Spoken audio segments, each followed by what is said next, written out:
What was an ordinary dispute between a homeowner and local police has escalated into a national debate on race relations because the people involved are anything but ordinary. The police officer involved once taught a class on racial profiling. The man he arrested is one of the most prominent black scholars in America, and the scholar's friend is the President of the United States.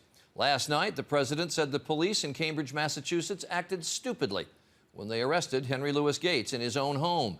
Terry Moran spent the day with the president and asked him about that comment.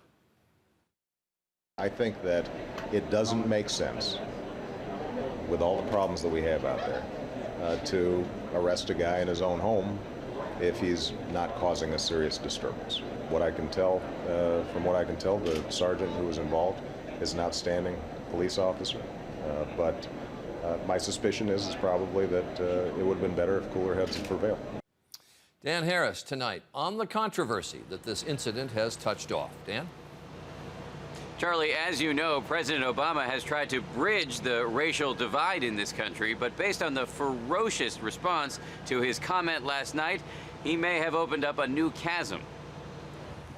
Today, Sergeant James Crowley, the white career cop who arrested the eminent black scholar for disturbing the peace in his own home, took on both Henry Louis Gates and his friend, the President of the United States, in this interview with WBZ Radio. I think he's way off base, wading into a local issue without knowing all the facts, as he himself stated before he made that comment.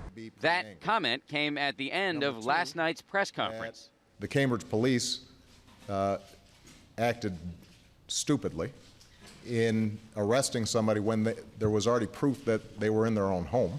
Today, Sergeant Crowley said he is not the one who should apologize. There was a lot of yelling. There was references to my mother. Mr. Gates was given plenty of opportunity to stop what he was doing. He didn't. He acted very irrational, and he controlled the outcome of that event.